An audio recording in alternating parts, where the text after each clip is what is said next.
नाज़रीन आदाब, आज बहुत अहम खबरें हैं। जज के सामने आ गया, मकालमा हुआ।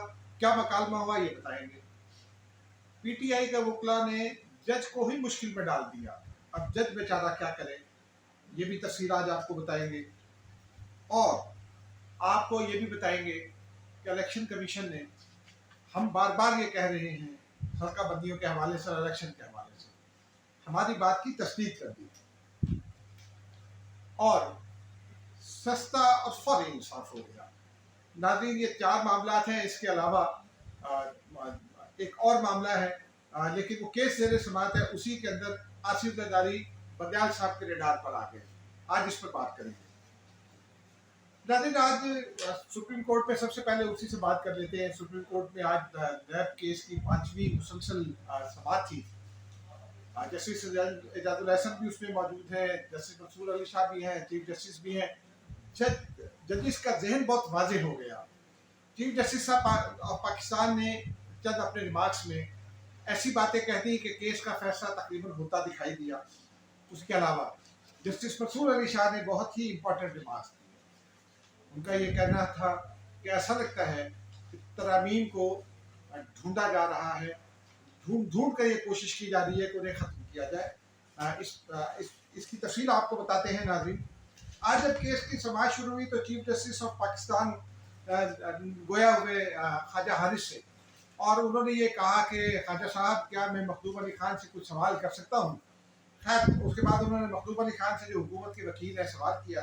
उनका ये कहना था कि MLA के तहत नैब केसेस में शवाहिद की हैसियत ख़त्म कर दी गई है। ये सवाल पूछा चीफ जस्टिस ऑफ पाकिस्तान ने। मखदूम अली खान ने जवाब में कहा कि MLA के अलावा भी बैरून मुल्क से मुख्तलिफ रिपोर्ट्स आती हैं, शवाहिद आते हैं, वो देखे जा सकते हैं। लेकिन चीफ जस्टिस ऑफ पाकिस्तान ने कहा कि MLA के अलावा जो भी, यानी MLA मेडिको लीगल असिस्टेंट, माफ़ कीजिएगा, म्यूचुअल लीगल असिस्टेंट, उनका ये कहना था कि उस कानून के मुताबिक MLA के अलावा जो आने वाले कोई भी शवाहिद या रिपोर्ट्स काबिल कबूल नहीं है। उनका ये भी कहना था कि FBR के पास अगर बैरून मुल्क से असासों की कोई तफसीलात आती हैं तो उन्हें किसी मुकदमे में शवाहिद के तौर पर इस्तेमाल नहीं किया जा सकता। फिर इस दौरान में उन्होंने ये भी कहा, मखदूम अली खान ने ये कहा कि अरबों रुपए लगाए जाते हैं, लेकिन नैब कुछ नहीं करता।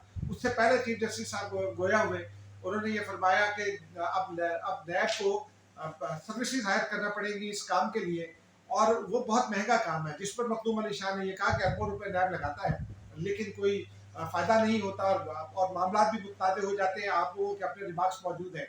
उन्होंने ये भी कहा कि नैब की जो सजा दिलवाने की केसेस में शरह है वो 50% से कम है, और ये दुनिया में कहीं अच्छी शरह नहीं समझी जाती है। नाज़रीन, ये अभी मामला चल ही रहा था कि उन्होंने चीफ जस्टिस साहब फिर गोया हुए और उन्होंने ये फरमाया कि जो फौजदारी मुकदमात होते हैं उसमें जो मुलजिम होता है वो अदालत का फेवरेट चाइल्ड होता है, यानी अदालत का महबूब बच्चा होता है, जिस पर जस्टिस एजाजुल हसन साहब हैं, उन्होंने भी कुछ रिमार्क्स दिए। उनका ये कहना था, जस्टिस एजाजुल हसन का, कि क्या ये नैब रेगुलेटरी पर तरामीम के जरिए, यानी नैब रेगुलेशन पर तरामीम के जरिए कैप्चर नहीं कर दिया गया। फिर उन्होंने ये भी फरमाया कि क्या अब मुलजिम नैब को बताएगा कि अब वो किस कानून क्या है और उसे किस तरह से ट्रायल किया जा सकता है। उन्होंने ये कहा कि ऐसा लगता है, चीफ जस्टिस ऑफ पाकिस्तान ने कहा कि ऐसा लगता है कि नैब तरामीम के तहत अब मुलजिम प्रोसिक्यूट नहीं हो सकेगा। चीफ जस्टिस ऑफ पाकिस्तान ने और भी इंपॉर्टेंट रिमार्क्स दिए। उनका ये कहना था कि ऐसा नहीं होना चाहिए कि किसी अकाउंटेंट को बिठाकर दूसरे 10 रुपए की गलती निकाली जाए। किसी जुर्म की नौयत का तब्दील होना दुरुस्त नहीं। करप्शन माशरे और आवाम दोनों के लिए नुकसानदेह है। फिर उन्होंने ये कहा कि सदारती माफ़ी की तरह नैब से भी माफियत दी जा रही है। ये बहुत इंपॉर्टेंट बात है। इससे भी ज़्यादा एक इंपॉर्टेंट रिमार्क्स उन्होंने ये दिए कि बदनीयत लोगों के हाथ में अथॉरिटी दी जा रही है। यानी आपने केस की समाअत के दौरान अपने रिमार्क्स में ये तय कर दिया है कि जिन लोगों के हाथ में अथॉरिटी दी गई है वो सारे के सारे बदनीयत हैं। ये एक बुनियादी इसका नुकता है। اور پھر انہوں نے کہا کہ عوام سے معاشی مواقع چھینے جا رہے ہیں، معاشی مواقع چھیننے کی وجہ سے لوگ بیرون ملک چھوڑ جا رہے ہیں، اور انہوں نے کہا کہ ہمیں ایسا لگتا ہے کہ ان ترامیم کے ذریعے بنیادی انسانی حقوق متاثر ہو رہے ہیں۔ اور ہم پہلے بتا چکے ہیں جسٹس اعجاز الحسن صاحب کے ریمارک، جسٹس منصور علی شاہ نے بہت ترکی پر ترکی ریمارکس دیے، جواب تو نہیں دیے، لیکن یہ ایسا لگ رہا تھا ناظرین کے جیسے کوئی مکالمہ چل رہا ہے ججز کے درمیان۔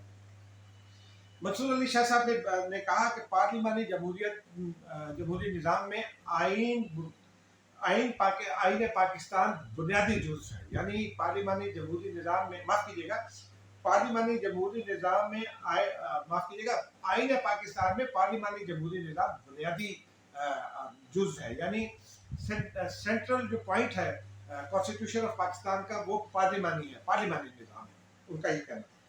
پھر انہوں نے کہا کہ کہا جا رہا ہے کہ پارلیمان نے اپنے اہل خانہ کو فائدہ پہنچانے کے لیے قانون سازی کی۔ مجھے یوں لگ رہا ہے کہ زور لگا کر ترامیم میں غلطیاں ڈھونڈی جا رہی ہیں۔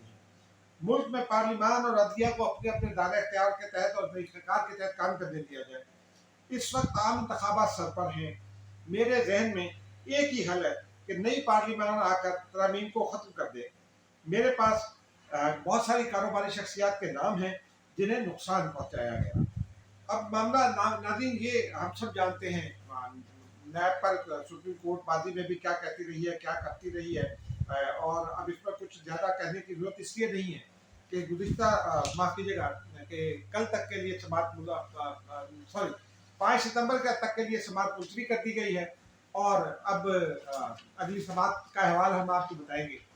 ناظرین اس دوران میں سپریم کورٹ سے چند میٹر کہہ لیں، چند 100 میٹر کہہ لیں، 200-250 میٹر سامنے الیکشن کمیشن کی عمارت واقع ہے، وہاں بھی بڑا امپورٹنٹ کام ہوا۔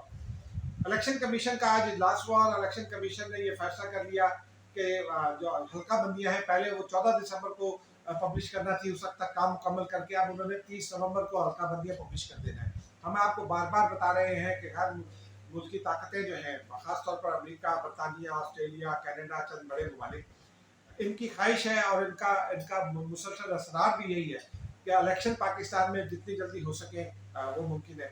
عارف الوی صاحب اس پر 2 خطوط تو لکھ چکے ہیں، ایک الیکشن کمشنر کو اور پھر دوسرا وزارت قانون کو، اور وزارت قانون اور چیف الیکشن کمشنر دونوں نے ہری جھنڈی کرا دی تھی۔ اب عارف الوی صاحب کچھ سوچ رہے ہیں، ہو سکتا ہے جوابی خط لکھے، ہو سکتا ہے سپریم کورٹ کو خط لکھیں، جو بھی ہوگا وہ اگلے چند دن میں سامنے آ جائے گا۔ لیکن یہ بڑی امپورٹنٹ بات ہے کیونکہ پاکستان پیپلز پارٹی، جماعت اسلامی اور ANP وغیرہ بھی وقت پر الیکشن چاہتے ہیں 90 روز کی مقررہ مدت میں۔ اب پاکستان پیپلز پارٹی آج کے فیصلے کے بعد اپنی CC بلائے گی لاہور میں، اس میں فیصلہ کرے گی کہ اب اس کا رد عمل کیا ہوگا الیکشن کمیشن کے اس فیصلے پر۔ ناظرین اب چلتے ہیں اگلی خبر کی جانب۔ اگلی خبر بھی بڑی دلچسپ ہے۔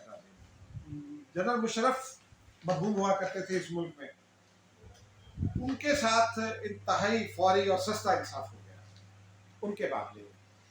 ایڈوکیٹ آصف توفیق صاحب ہیں، انہوں نے 3 نومبر 2014 کو ایک درخواست سپریم کورٹ میں دائر کی تھی، اور وہ جو ہم کہتے ہیں کہ اس ملک میں عمران خان کے علاوہ بھی مسائل ہیں، ان پر توجہ دینے کی ضرورت ہے۔ 56,000 کیسز کہا جا رہا ہے کہ صرف سپریم کورٹ میں پینڈنگ ہے، باقی عدالتوں میں تو اللہ ہی حافظ ہے۔ 2014 کے بعد وہ درخواست آج لگی ہے، اور معاف کیجیے گا آج نہیں لگی، آج سماعت کے لیے مقرر ہوئی ہے، 5 ستمبر کو سماعت ہوگی۔ اور میں یہاں ایک اور تصحیح کر دوں، نیب کیس کی سماعت کل ہوگی، وہاں میں غلطی سے کہہ گیا 5 ستمبر کو ہوگی۔ اور جنرل مشرف کو فوت ہوئے تقریباً 1 سال ہو گیا، اور اس ملک سے گئے ہوئے بھی ان کا نام ECL میں تھا، وہ اس ملک سے چلے گئے تھے۔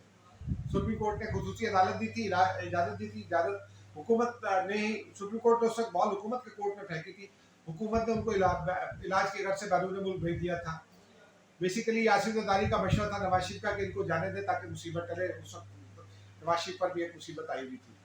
اب آپ ناظرین اندازہ کر لیجئے کہ اس ملک میں سزا یافتہ قیدی ملک سے باہر جا سکتا ہے، کیونکہ نواز شریف صاحب بھی اسی طرح سزا پانے کے بعد بیرون ملک گئے تھے، آج تک واپس نہیں آئے، اور ابھی ہم سن رہے ہیں کہ وہ واپس آنے والے ہیں۔ ناظرین اب چلتے ہیں نیب کیس کے اس حصے کی جانب جو آج جس کا میں نے تذکرہ کیا۔ آج سپریم کورٹ میں نیب ترامیم کے خلاف جو مقدمہ زیر سماعت ہے، उस मुकदमे के दौरान नैब ने अपनी रिपोर्ट पेश कर दी है। अपनी रिपोर्ट में नैब ने ये बताया है कि 22 मुकदमा जो है वो वापस भेजे गए हैं, 25 मुकदमा दूसरी अदालतों को भेजे गए जो रेलिवेंट अदालतें हैं। लेकिन उन्होंने खास जो नाम बताए हैं वो ज्यादातर आसिफ जरदारी और उनके गिरद घूमते हैं। शहबाज शरीफ साहब का केस खत्म हुआ, लेकिन वो भी हालांकि नैब तरामीम के बाद खत्म हुआ, लेकिन नैब रिपोर्ट में उसका तस्करा नहीं। शाहिद खाकान अब्बासी के केस का तस्करा है जिसे वापस कर दिया गया, आसिफ जरदारी साहब का तस्करा है उसे वापस कर दिया गया, और केस है वो एक यहाँ जाली अकाउंट्स वाला मामला। और फिर वो इस्लामाबाद न्यू सिटी के हवाले से एक केस था जमीनें खरीदने का, वो हालांकि वो केस लाहौर हाई कोर्ट से पहले फैसला भी हो चुका, लेकिन बहरहाल ये मामला थे।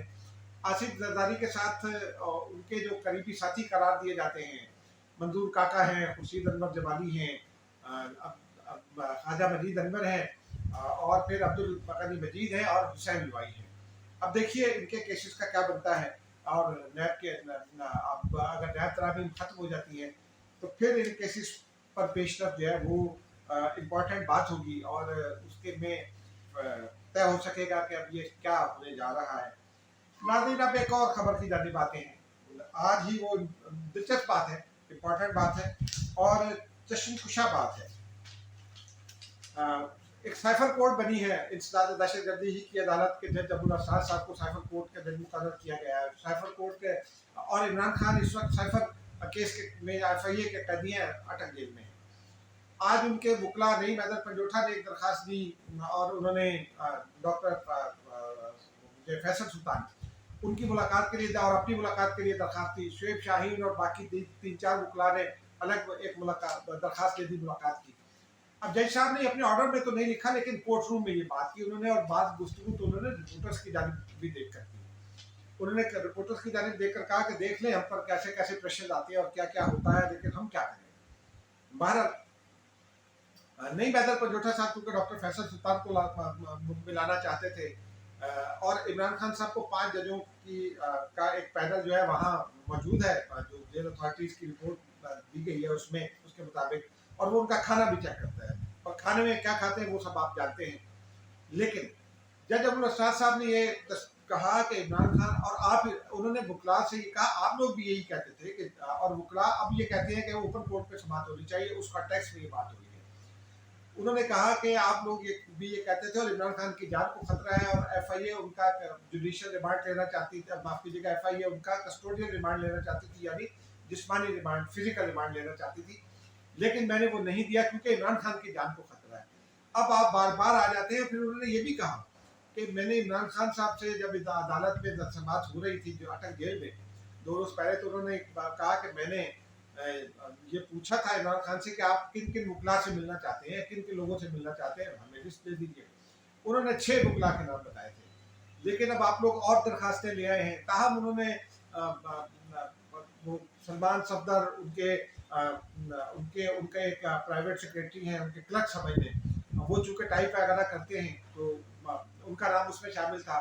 लेकिन उन्होंने शुएब शाहीन और दीगर वकला को, नईम हैदर पंजोठा को, और फिर जो डॉक्टर फैसल सुल्तान है उनको मुलाकात की इजाज़त दे दी। लेकिन इसके बाद एक और वाक़या रूनुमा हुआ, और वही वाक़या असल में सवालिया निशान भी है कि हम कैसे काम करते हैं। इमरान खान साहब की जो 2 बहनें हैं, उन्होंने उनकी जानिब से अलीमा खान साहिबा और उज़मा खान साहिबा, उनके एक वकील है शिराज राजा साहब, वो खामोशी से एक दरखास्त लेकर गए, उन्होंने भी मुलाकात की इजाज़त ले ली, और उसके बाद नाज़रीन वो शायद मिलने भी चले गए होंगे। नाज़रीन, अब तक के लिए यही डेवलपमेंट्स हैं। कुछ पॉलिटिकल डेवलपमेंट्स हैं, उसके हवाले से आपको हो सकता है वो अगर आज मुकम्मल हो गई तो फिर आज बात करेंगे, वरना फिर कल उनकी पेश करेंगे। आज सिर्फ यही खबरें विदाउट तबसरा, ये इंपॉर्टेंट खबरें थी, हमने कहा आप तक पहुँचाएं। मुझे इजाज़त दीजिए, खुदा हाफ़िज़।